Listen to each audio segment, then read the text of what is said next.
I'm Eric Johnson from GoKart Labs. We don't make go-karts, and I can tell you the story of the name in the future if you like. Just ask me at the end of the talk. But we're a strategy lab. We invent and grow businesses. Those businesses are companies that we invent ourselves, and they're also companies and products that are brought to us by our clients.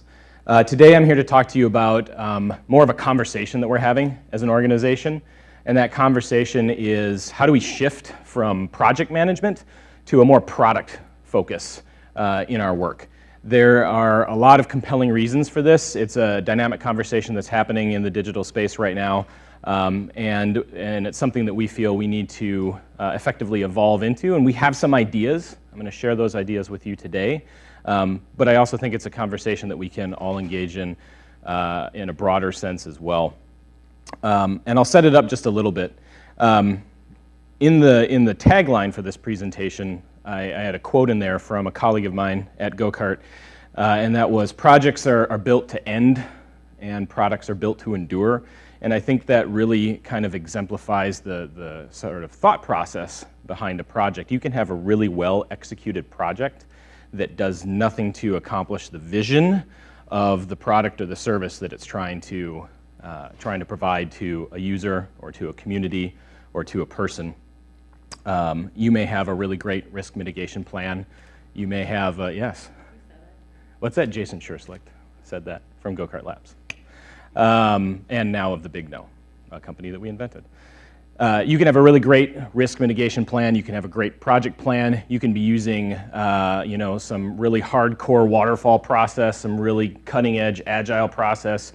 You can be Wagile, you can be iterative waterfall, extreme programming, it doesn't matter. You can have a solid process that allows you to build a great backlog of features. It allows you to put together a timeline, target a release date, have difficult conversations, strenuous arguments when you're about to break those timelines, the budgetary constraints or the feature set. And at the end of the day, you may have delivered something that the user doesn't like, or you may have delivered a product that the customer doesn't engage in. And that's because you're missing, I think, a few key things, and we're trying to find those things at GoKart right now. And some of those things are in a few big categories here. And I'll talk about the first one, I think, probably in depth, and then touch on the others. And that's the value proposition, the vision that you bring to the product build.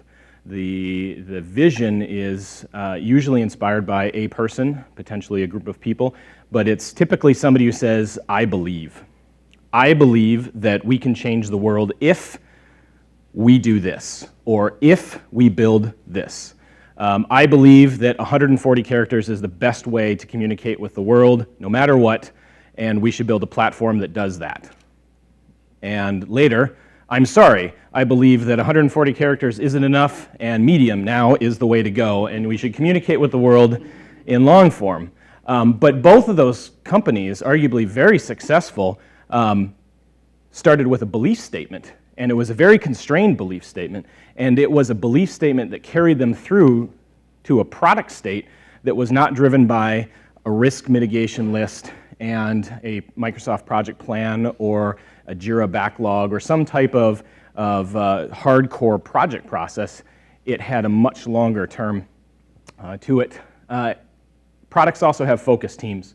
It's rare to have a really successful product, at least in its incubation stage or perhaps in its beginning phases, that has a decentralized multinational team of multiple disciplines that are all focused on different aspects of the product. Typically, it has a few people. It has a person driving the vision. It has somebody doing the tactical day-to-day execution. It has maybe that lead developer, that lead designer, a marketer, some type of core team that is helping move the product forward and get it to a state where the broader audience can then consume it. But it's not generally large. It can get there, though. It also has some metrics that matter and a systematic way to work. And those are kind of concerns further down the road here. But I want to go back to the vision. Let me go forward one more. So this is kind of what I'm talking about from a high level, and this is going to sit up here for a while. So feel free to consume the amazing artwork.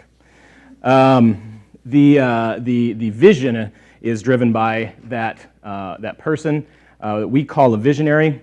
They have a support person who does tactical integration called the integrator, and then there's product teams. If you have heard about this language before, it's probably because you read the book Traction by Gino Wickman. It's a great business book. I've read a ton of business books, and to quote Don Smithmeyer from GoKart Labs, they are all terrible. They have great information and nuggets, but traction is actionable. It's something that you can use to build your business or reorganize your business in a very meaningful way very quickly.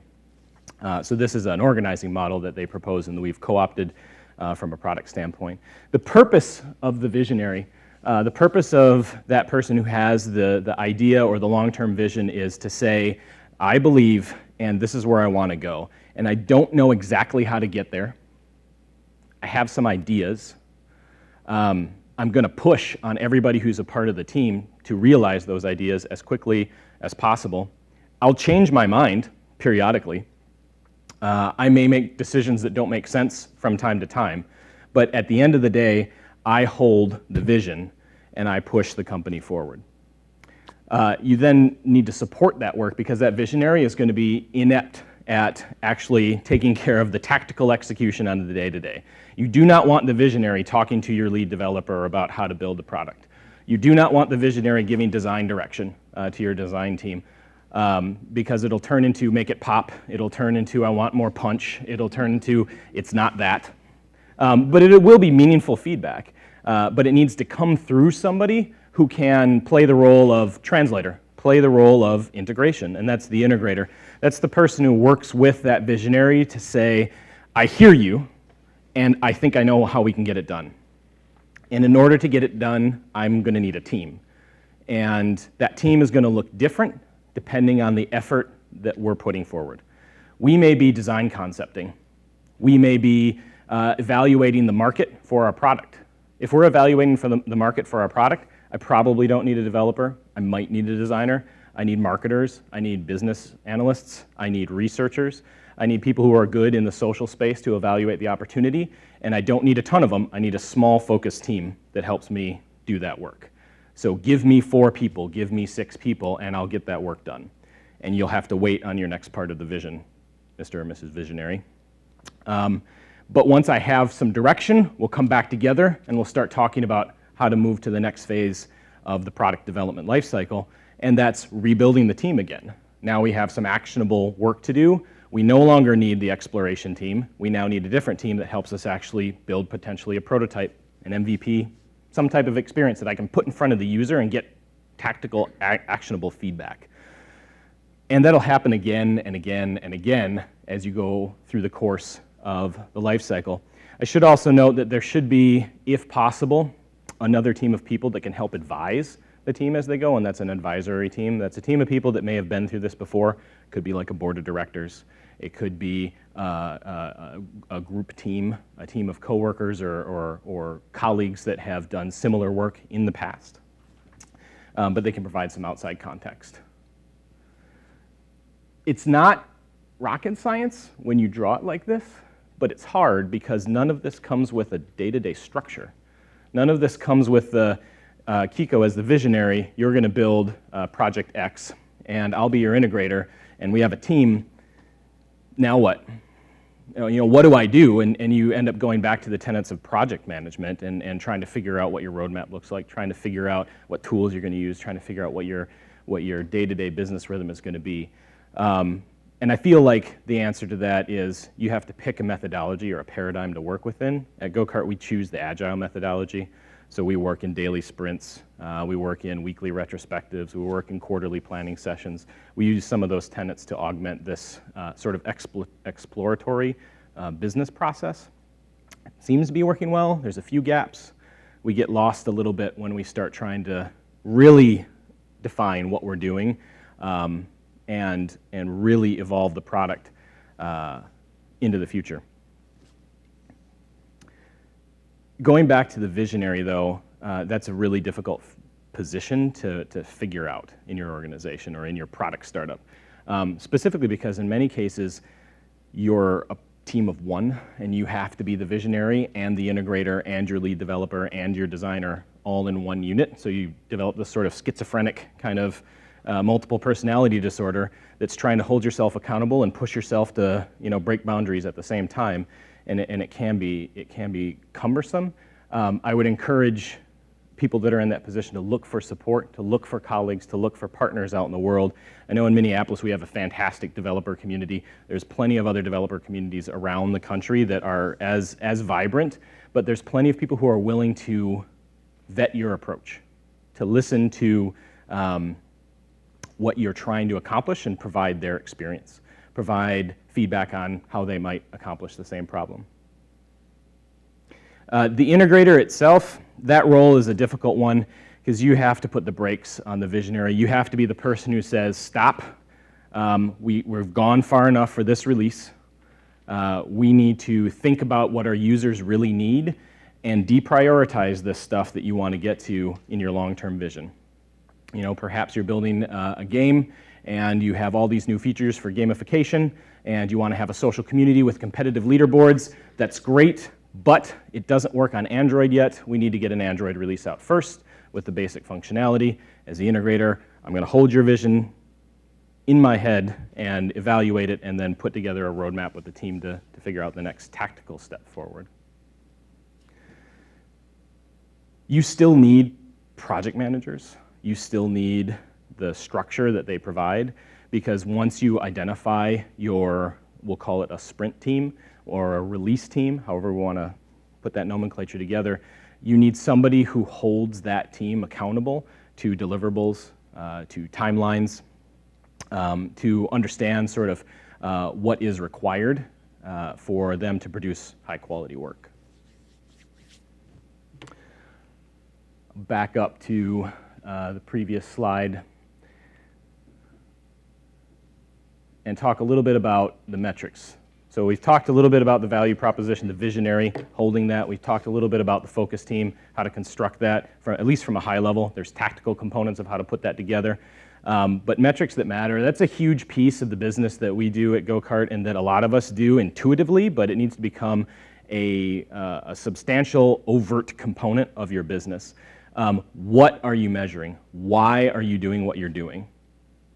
And we've seen that manifest in a number of different capacities where clients will come to us and say, we need to redesign our website. We're moving from this platform to Adobe Experience Manager because of all the remarketing capability and A/B testing that it offers and all this great stuff.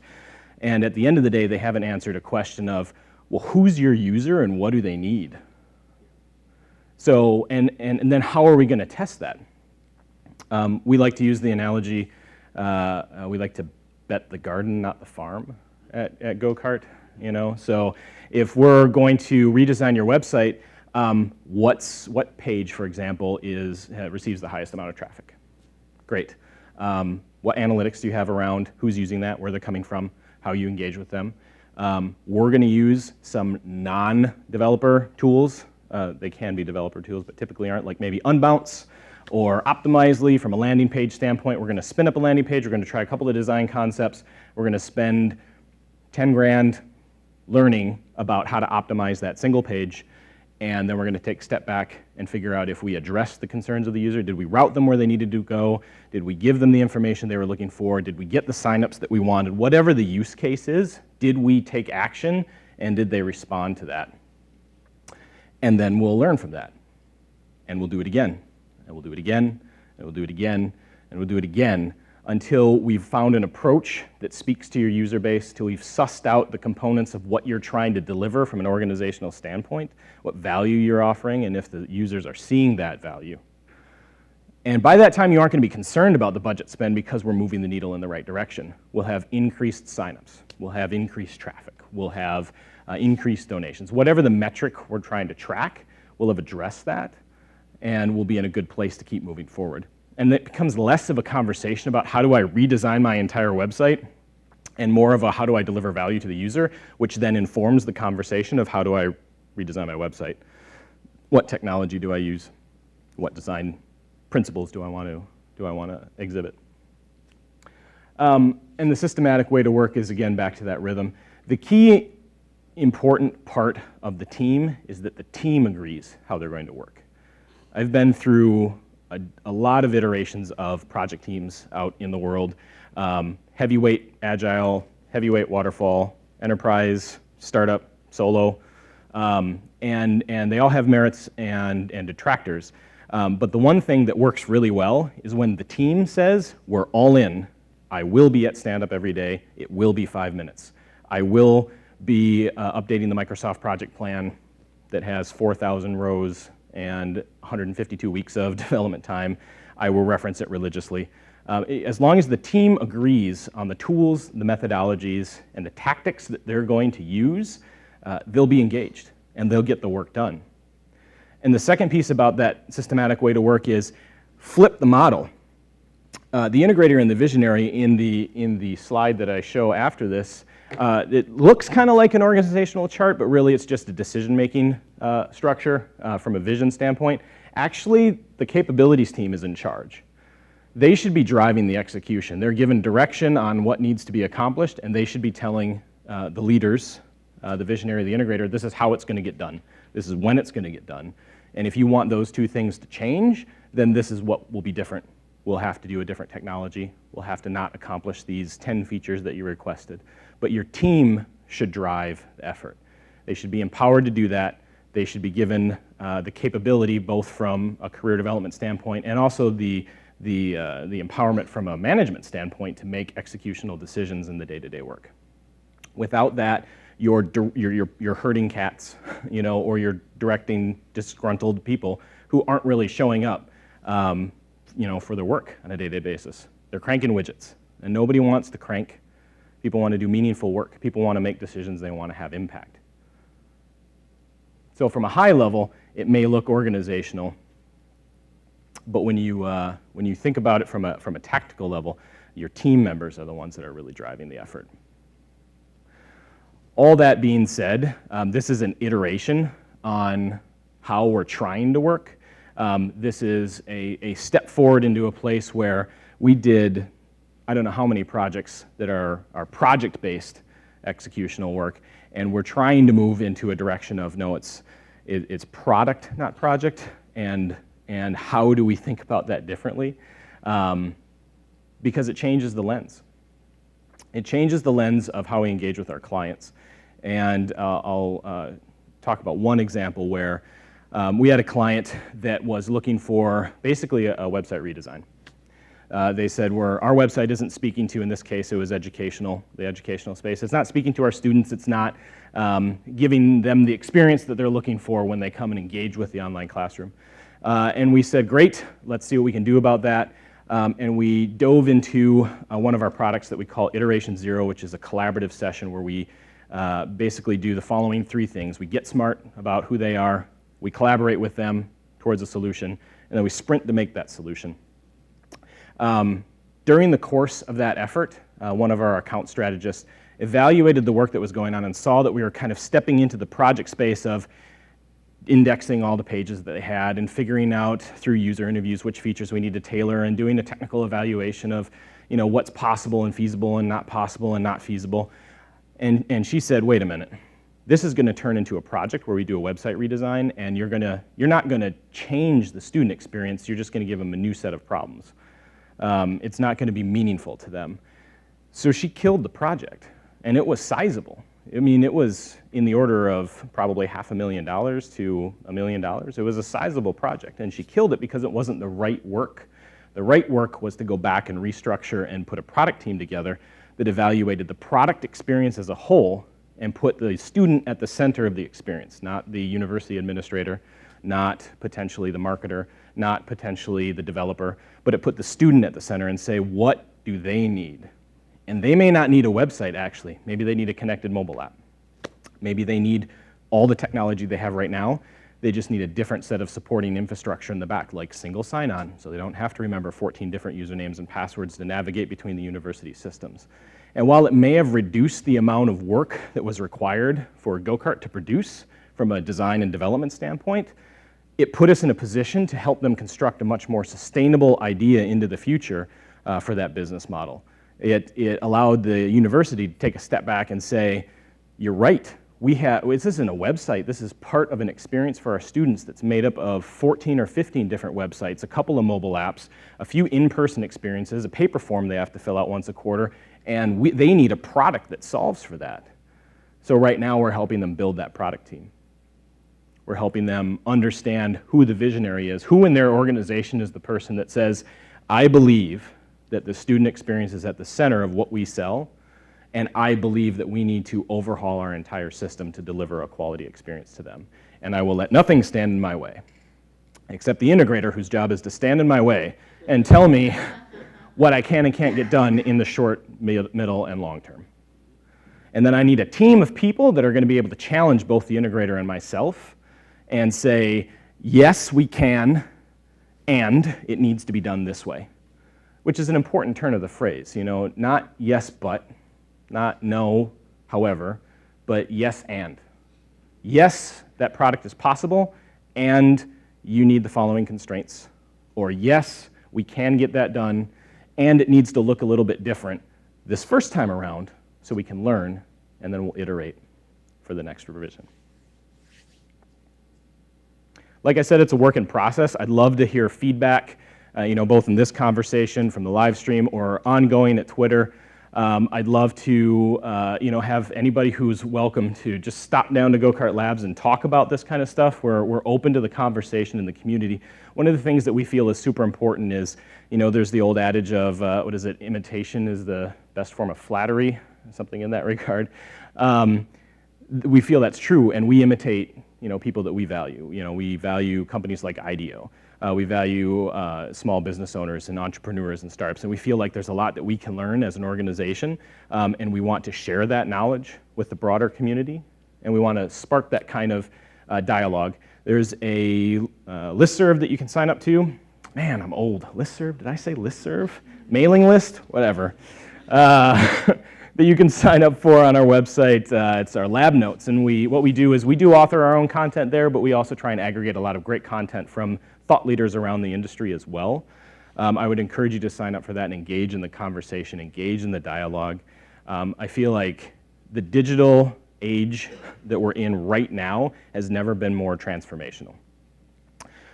We were talking actually before the last talk about some of that stuff. One of the things that I mentioned is that how much the application Sketch has changed sort of the design paradigm and put designers more in touch with what they can execute from a development standpoint. It's happening everywhere. Developers are interested in design tools. There are project managers who are actually getting into iterative strategy kind of roles. We've had a lot of cross-pollination in our organization from the strategic side of the house to the BA side of the house to the analytics side of the house. Everybody wants to wear that hat of, I believe in something and I want to make a meaningful difference, and I want to learn what you all do on a day-to-day basis to get that work done, and we want to help with that conversation. So, I believe that that's it for me, but I would like to open it up to questions, comments. I'd love to be challenged on that idea of moving from project to product management. I'd love to be interrogated about that diagram and how simplistic it might look and how complex it actually is to execute on a day-to-day basis. But any questions, comments, thoughts, or feedback? I'll start. So looking at that org chart, it is wonderful, but how often or what are the alternatives to having a vision, working through it, moving on to capabilities? Now we want to show the advisory group, or we want to display the prototype of what we're working on. What are some ways that you guys do that don't involve developers? So before you even get developers involved, which is by far the most expensive step, right, when you start actually building the thing, what are some of the ways that you do to sort of mock up and show and demo the functionality without developers? Yeah, absolutely. I'm going to give you two answers. The first answer is we use a lot of the tools that are standard out there. I don't know if you've used InVision before, but there's a lot of rapid prototyping and sort of clickable prototype tools that you can use from a concepting standpoint. There's this great chart that one of the guys, Jim Keene, our president, draws. And it shows, here's where a typical agency might start with a big idea. And this is a timeline. I'll get to the rest of it in a second. Big idea, and we're going to spend a bunch of money, and we're going to build it, and then it'll blow up, and it's going to be awesome. And we actually start like way back here with who's your user and what are you trying to solve. And our design concepting may be whiteboard and paper prototyping for a number of weeks, if not months, before we really center around an idea that's built on strategic engagement. Typically, that includes an account strategist, one of our account executives, a strategist, maybe a BA, and potentially a designer if we're getting into a more robust, clickable prototype. Once we get that idea kind of formulated and figure out a direction, then we want to start engaging with the development team to figure out the plausibility, the how, and we start putting that team together that says, this is how it needs to get done. The second answer to that is the developers are at the beginning. So something that I'm working toward in our organization as we continue the shift to a product team is that a developer in our organization is as valuable as a strategist at the beginning of a project, because they're going to have input on how they executed the project previously. They're going to have thoughts around how we might accomplish that in the future. They're going to have risks and challenges that we'll need to consider. So they are as meaningful at the beginning of the project as design concepting, strategy, business analysis, market evaluation, et cetera. Does that help answer the question? Yeah, so maybe a follow-up to that would be, you had mentioned that you guys work with agile methodologies. Do you do like straight agile where it's you sprint and then reassess, sprint and reassess, or do you have at least an estimating process at the beginning, and if so, what does that involve? Yep, absolutely. So from a high level, from like a macro view, we'll say we want to staff a team, and we feel like we can get something meaningful done based on what we've understood the requirements are in, we'll say, 90 days. 90 days, 4 months maybe. We feel like something meaningful can happen. We can get a prototype or an MVP. We feel like it's a full-time team because that's how we like to engage. We want the whole team on there, full on through the course of the project, and it'll be X amount of dollars, based on the rate. From an agile perspective, that's great when you get into, we use that tool specifically for long-term development engagements where you need to manage a backlog, you need a strict structure around stand-ups, and you need retrospectives and planning sessions for your sprints. And that's perfect. It doesn't always work though when you're in that kind of iterative sort of initial phase of concepting and prototyping. We had a lot of conversations about how to get a designer to use a Jira backlog or a Pivotal Tracker backlog or something like that. And there's just not a good way to, so we have like Trello and spreadsheets and all this stuff.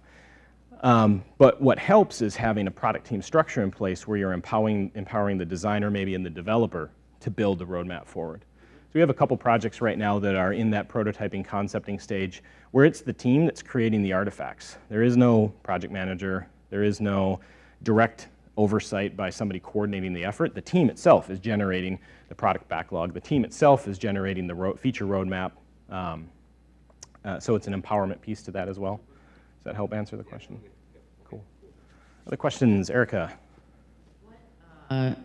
Since your business model is different, like you said, than other agencies, I'm sure that since you guys work with you do work with some really big, sizable clients, that they have questions. And what is, I guess, the biggest roadblock in their mind, like when you guys are going through your process, that they're like, well, but what about, what does that usually sound like? Yeah, absolutely. And we have one, and it's the number one every time. And that's like, that sounds like a great process, and we're excited to meet the team, and cool and progressive, and it sounds like I have a lot of control, but you'll hold me accountable.